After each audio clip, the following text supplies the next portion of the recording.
America और चीन के बीच चल रहे व्यापार युद्ध का असर अब ऑनलाइन भी दिखने लगा है और अब ये ट्रेड वॉर सिर्फ टैक्स, टैरिफ और टेक्नोलॉजी तक सीमित नहीं रही। अब इस जंग में शामिल हो गया है फैशन और सोशल मीडिया पर घमासान मचा है व्हाइट हाउस की प्रेस सचिव कैरोलिन लेविट की ड्रेस को लेकर। तो क्या है पूरा मामला, क्यों सोशल मीडिया पर जमकर ट्रोल हो रही हैं कैरोलिन, ऐसा क्या है उनकी ड्रेस में, चलिए समझते हैं पूरा माजरा। नमस्कार, मैं शालिनी और आप देख रहे हैं the news 15। White house press सचिव कैरोलिन लेविट की ड्रेस ने अमेरिका चीन व्यापार युद्ध में एक नया मोड़ ला दिया है। सोशल मीडिया पर उनकी ड्रेस को मेड इन चाइना बताकर बहस छिड़ गई है। लेकिन क्या ये ड्रेस वाकई चीन में बनी है या एक फ्रेंच डिजाइन की कॉपी है? इस विवाद ने ट्रेड वॉर के बीच फैशन के राजनीतिक महत्व पर सवाल उठा दिए हैं। दरअसल प्रेस कॉन्फ्रेंस में व्हाइट हाउस की सचिव कैरोलिन लेविट एक बहुत ही सुंदर लाल कलर की ड्रेस पहनकर पहुंची, जिसकी तस्वीर सोशल मीडिया पर वायरल हो गई। इस तस्वीर को सबसे पहले झांग जिशेंग, जो इंडोनेशिया के डेनपसार में चीन के वाणिज्य दूत हैं, उन्होंने सोशल मीडिया पर इसे शेयर किया। उन्होंने बताया कि लेविट की ड्रेस पर जो लेस लगी थी वह चीन के मावू नाम की जगह की एक फैक्ट्री में बनी थी।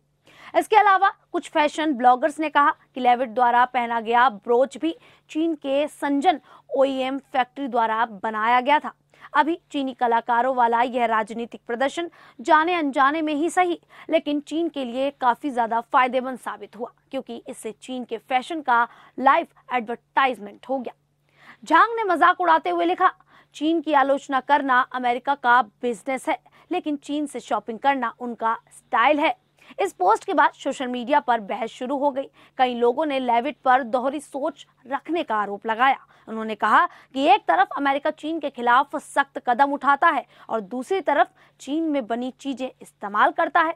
एक यूजर ने लिखा, लेविट चीनी ड्रेस पहनकर मेड इन चाइना की आलोचना कर रही हैं, ये कितना बड़ा पाखंड है। वहीं एक और यूजर ने लिखा, राजनीतिज्ञ का पूरा खेल, चीन को दोष दो लेकिन वहीं से सस्ता सामान मंगवाओ।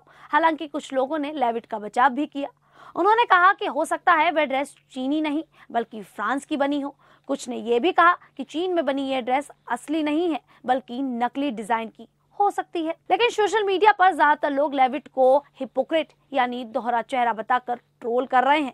एक कमेंट में लिखा गया कि जो महिला चीन को कोसती है वो खुद चीन की बनी ड्रेस पहनकर व्हाइट हाउस के पोडियम पर खड़ी होती है। गौर करने वाली बात यह है कि यह पहला मौका नहीं है जब अमेरिका के किसी नेता पर चीनी सामान इस्तेमाल करने को लेकर सवाल उठे हों।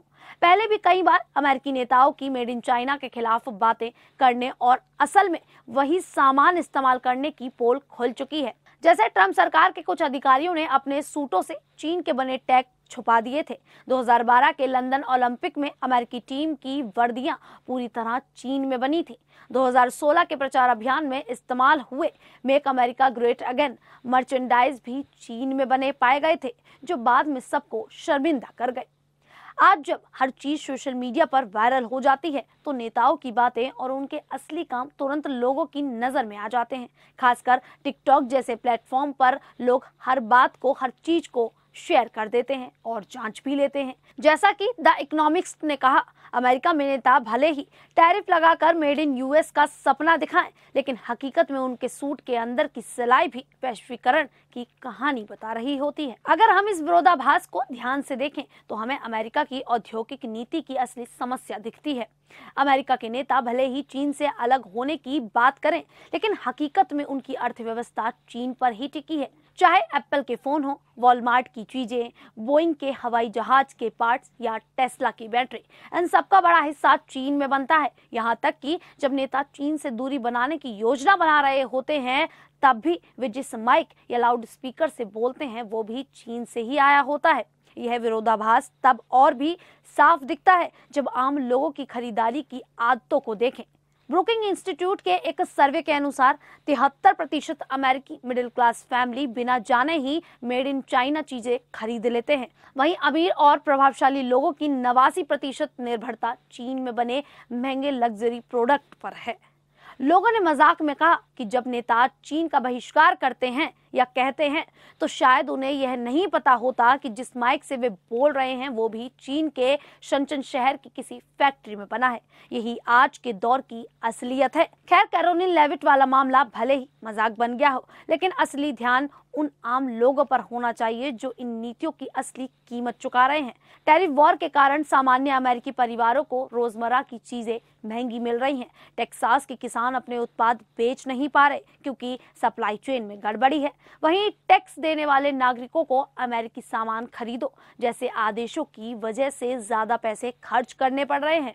ये असली परेशानियां खबरों में नहीं दिखती, लेकिन चुपचाप एक और आर्थिक सच्चाई को सामने ला रही हैं। दुनिया आज इतनी जुड़ी हुई है कि सब कुछ कहीं ना कहीं वैश्वीकरण से जुड़ा है। ऐसे में जब अमेरिका नेता चीन के सामान का बहिष्कार करने की बात करते हैं तो वो खुद अपने ही शब्दों में उलझ जाते हैं। हो सकता है अगली बार जब कैरोलिन लेविट या कोई और नेता ऐसा भाषण लिखे तो पहले यह देख ले कि उनका डेल कंप्यूटर चीन के हफई शहर में बना है या नहीं, क्योंकि आज के समय में सिर्फ अमेरिका का बना सामान खोजना बहुत मुश्किल है। ज्यादातर चीजों में कहीं ना कहीं मेड इन चाइना जुड़ा होता है। इस पूरी घटना ने दिखा दिया है कि अमेरिका चीन व्यापार विवाद सिर्फ सरकारों के बीच नहीं बल्कि लोगों की सोच और सोशल मीडिया पर भी एक बड़ा मुद्दा बन चुका है। लेकिन अभी तक इस मुद्दे पर लेविट या व्हाइट हाउस की ओर से कोई आधिकारिक बयान नहीं आया है। खैर, कैरोलिन लेविट की इस ड्रेस को लेकर आप लोगों की क्या राय है? अमेरिका के इस रुख को लेकर आप लोगों की क्या राय है? आप हमें कमेंट करके जरूर बताइएगा। फिलहाल अभी के लिए इतना ही, फिर हाजिर होंगे ऐसी ही देश और दुनिया से जुड़ी बड़ी खबरों के साथ। तब तक के लिए देखते रहिए द न्यूज़ 15।